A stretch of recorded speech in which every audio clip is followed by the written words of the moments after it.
when Willie Nelson suddenly stood up and walked toward the exit in the middle of Johnny Cash's heartfelt performance at the Grand Ole Opry on March 16, 1974. The confused audience of 4,400 people didn't know whether to gasp or stay silent. Johnny Cash, mid-verse in one of his most emotional songs, watched his old friend disappear through the side door without a word, without a glance back, leaving nothing but uncomfortable whispers rippling through the historic venue. For the next 3 minutes, as Cash continued singing with visible tension in his voice, everyone in that room wondered the same thing. Had they just witnessed the end of one of country music's most legendary friendships? But what actually happened that night wasn't a betrayal or a walkout. It was something far more profound, and the truth behind Willie's exit would become one of the most beautiful stories of friendship and sacrifice in music history.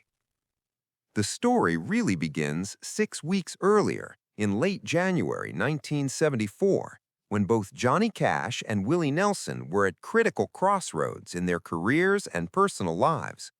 Johnny Cash was riding high on mainstream success. His television variety show had made him a household name beyond country music circles. He was playing sold-out venues, earning respect from rock and pop audiences, and his marriage to June Carter had brought stability to his formerly chaotic life. On the surface, everything looked perfect, but Cash was struggling internally with something few people knew about. The pressure of maintaining his image as the reformed outlaw, the family man, the voice of moral authority, was exhausting. He felt trapped between the rebel he had been and the role model he was expected to be. The authenticity that had always defined his music was starting to feel manufactured, rehearsed, packaged for television audiences. Willie Nelson, meanwhile, was in a very different place. He had spent years in Nashville trying to fit into the country music establishment's mold. He had written hit songs for other artists, but his own performing career had stalled. Record labels didn't know what to do with his jazz-influenced phrasing, his unconventional guitar playing, his refusal to sound like everyone else on country radio. By early 1974, Willie was seriously considering walking away from music entirely. He had moved to Texas, grown his hair long, and started performing in venues that traditional country fans would never set foot in. He was broke, frustrated, and questioning whether he had wasted his life chasing a dream that would never materialize. The two men had known each other since the early 1960s, and despite their different career trajectories, they had maintained a deep mutual respect. Cash admired Willie's uncompromising artistic integrity. Willie looked up to Cash's ability to connect with audiences across all demographics. They had performed together occasionally over the years, always with an easy chemistry that came from genuine friendship rather than professional obligation. But by 1974, they hadn't seen each other in nearly 8 months, both consumed by their own struggles and uncertainties. The Grand Ole Opry performance on March 16th was supposed to be a routine Saturday night show for Johnny Cash.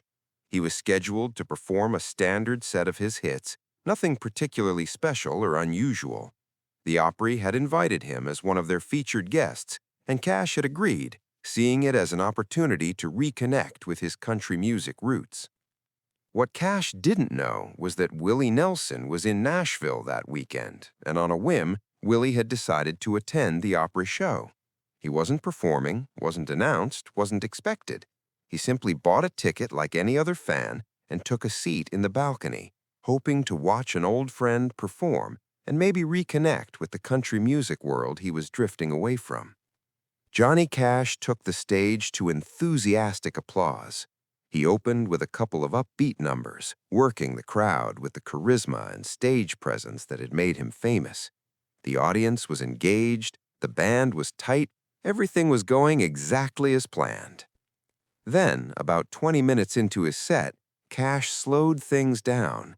He introduced a song he rarely performed live, a deeply personal ballad about feeling lost despite outward success, about the loneliness that can exist even when surrounded by crowds, about questioning whether you've stayed true to yourself or become someone else's version of who you should be. As Cash began singing, his voice carried a vulnerability that went beyond performance. The audience sensed they were hearing something real, something unguarded. The song wasn't one of his hits. Most people in the venue had never heard it before, but every word resonated with an honesty that commanded attention. Willie Nelson, sitting in the balcony, felt the song hit him like a physical force. Every lyric Cash sang seemed to describe exactly what Willie was feeling about his own life and career. The sense of displacement, the exhaustion of pretending, the fear that he had compromised himself into irrelevance. Halfway through the second verse, Willie stood up. People around him looked confused as he began moving toward the aisle. Was he leaving? Was he sick? Several audience members recognized him and whispered his name, wondering why Willie Nelson was walking out on Johnny Cash's performance. Willie moved quickly but quietly, descending the balcony stairs and heading toward a side exit. Cash, from the stage, caught the movement and recognized his friend immediately. For a split second, his voice faltered. He saw Willie pushing through the door and disappearing from view. Cash continued singing, but something had changed in his delivery. There was a tension now, a distraction. He got through the song, but barely, and when it ended, the applause was respectful but confused. The audience had sensed something was wrong. Cash started to introduce the next song, but his heart wasn't in it. He was thinking about Willie, wondering why his friend had left, whether he had done something to offend him, whether their friendship had somehow fractured without his knowing. What Johnny Cash didn't know, what the audience didn't know, was where Willie had gone. Willie Nelson hadn't left the building. He had rushed backstage, found one of the Opry staff members, and made an urgent request. "I need my guitar. My bus is parked 2 blocks away. I need someone to run and get my guitar right now. Please, it's important." The staff member, confused but recognizing the intensity in Willie's voice, agreed. He sprinted out of the Opry House, ran to where Willie's tour bus was parked, grabbed Willie's famous classical guitar, Trigger, and ran back, arriving breathless just as Johnny Cash was introducing what would have been his next song. Willie took the guitar, thanked the staff member, and did something audacious. He walked straight through the backstage area, past surprised crew members, and directly onto the stage, while Johnny Cash was still speaking to the audience. The audience erupted in shocked recognition. Johnny Cash turned, saw Willie standing there with his guitar, and for a moment looked completely bewildered. Willie walked up to Cash's microphone and spoke directly to his friend, but also to everyone in the venue. "Johnny, I'm sorry for walking out like that, but I had to, because what you were singing up here, that wasn't just a song, that was a cry for help. And I recognized it because I've been crying the same thing, just too scared to say it out loud." The audience was completely silent now, everyone leaning forward, sensing they were about to witness something extraordinary. Willie continued, "You and I, we've been pretending. You've been pretending to be the cleaned-up, family-friendly version of Johnny Cash that television wants. I've been pretending that I can fit into Nashville's idea of what a country singer should be. And we're both dying inside because we've forgotten how to just be ourselves." Cash stood frozen, his guitar hanging at his side, unable to respond because Willie was speaking truths he had been too afraid to acknowledge. "So here's what we're going to do. Right now, on this stage, we're going to stop pretending. We're going to play music the way we used to, before the record labels and the television producers and all the people who think they know better than us told us how we should sound." Willie looked at the audience. "And if you folks don't like it, if it's too weird or too different or not what you came here expecting, that's okay. We'll understand. But we have to do this. Because if we don't, We're going to lose ourselves completely."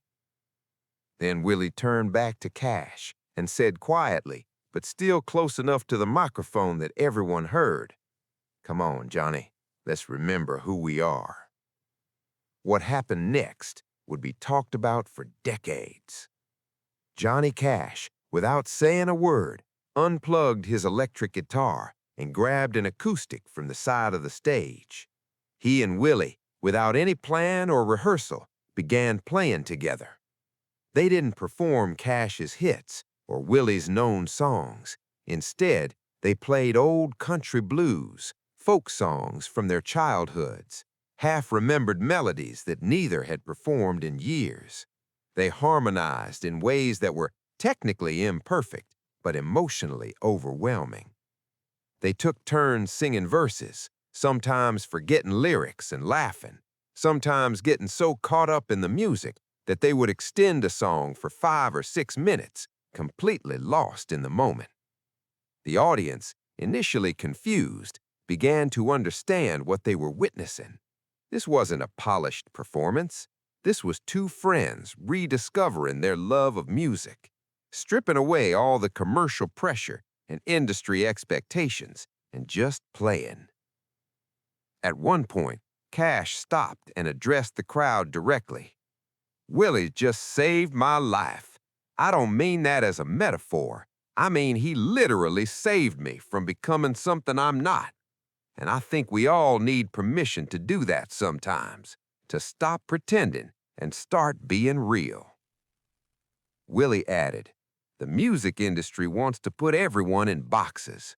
Country singers should sound like this, rock singers should sound like that. But the truth is, music is supposed to be about freedom. And somewhere along the way, Johnny and I forgot that. Tonight, we're remembering." They played for over an hour. The Opry staff, initially concerned about the schedule being disrupted, eventually just let it happen. The audience, every single person, stayed. Nobody left. Nobody checked their watches. They were witnessing something rare and precious. Two legends being completely, vulnerably human. When they finally finished, the standing ovation lasted nearly 10 minutes. But more meaningful than the applause was what happened afterward. Backstage, Willie and Johnny sat together in a small dressing room, their guitars leaning against the wall, both of them emotionally drained, but looking lighter than they had in years. "I almost walked away from music completely," Willie confessed. "I was gonna quit, move back to Texas and find some other way to make a living. Tonight was supposed to be my goodbye to Nashville." Cash nodded. "And I've been so busy being Johnny Cash the brand that I forgot how to be Johnny Cash the person. That song I was singing when you walked out, I wrote it 3 months ago and never showed it to anyone because I was afraid it was too raw, too honest. My producers would have hated it." "So what do we do now?" Willie asked. Cash thought for a moment. "We stop asking permission. We stop trying to fit into other people's definitions of who we should be. We make music that's true, even if it doesn't fit anyone's format or meet anyone's expectations." Willie smiled. "That's gonna cost us money, cost us radio play, probably cost us some fans." "Probably," Cash agreed, "but we'll get something more valuable. We'll get ourselves back." The impact of that night extended far beyond the Grand Ole Opry stage. Word spread quickly about what had happened, and within days the story had become a legend in Nashville circles. For Willie Nelson, the experience crystallized a decision he had been circling around. Within months, he would fully embrace the outlaw country movement, creating music that defied Nashville conventions and ultimately leading to some of the most successful and influential albums of his career. He stopped trying to sound like everyone else and leaned into what made him unique. For Johnny Cash, the night marked the beginning of an artistic renewal. He started taking more creative risks, recording albums that reflected his actual interests rather than commercial calculations. He became more selective about television appearances, insisting on having creative control and the freedom to perform material that mattered to him, rather than just what tested well with audiences. But perhaps more importantly, the friendship between Cash and Willie deepened into something almost spiritual. They became each other's accountability partners, regularly checking in to make sure neither was slipping back into the trap of performing personas rather than being authentic. Years later, in a 1982 interview, Willie Nelson was asked about that night at the Opry. He said, "Johnny was singing a song about being lost, and I realized I was lost too. So I didn't walk out on him. I walked out to get my guitar so we could be lost together and maybe find our way back." Sometimes the most important thing a friend can do is refuse to let you perform your life instead of living it. Johnny Cash, in his autobiography, wrote about the same night. "Willie walking onto that stage, uninvited and unplanned, was one of the most courageous acts I've ever witnessed. He risked embarrassing both of us, disrupting the show, and violating the Opry's traditions, but he did it anyway, because he cared more about saving our friendship and our artistic integrity than about following protocols. That's the definition of a true friend." The story of that night has taken on mythical status in country music history. Some details have been embellished over the years, some have been forgotten, but the core truth remains. Two friends, at crucial moments in their careers, chose authenticity over image, chose each other over commercial success, and in doing so, created a moment of genuine human connection that transcended performance. Today, recordings of that impromptu performance are considered among the most valuable bootlegs in country music history. The audio quality is poor, captured by audience members on primitive recording devices, but the emotional authenticity is undeniable. You can hear two masters of their craft stripping away all pretense and simply making music for the joy of it. The lesson of Willie and Johnny's Grand Ole Opry moment isn't just about music.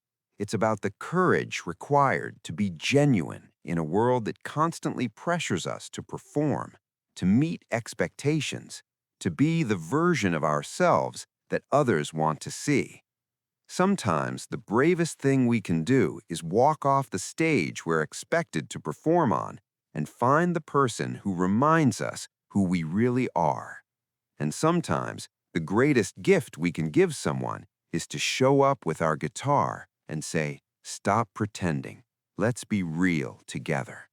Because in the end, the music that matters most isn't the kind that fits the format or tops the charts. It's the kind that tells the truth, even when the truth is messy and complicated and doesn't resolve into a neat 3-minute single. If this story of friendship and authenticity moved you, hit that subscribe button and give us a thumbs up. And don't forget to turn on notifications so you never miss these incredible moments from music history.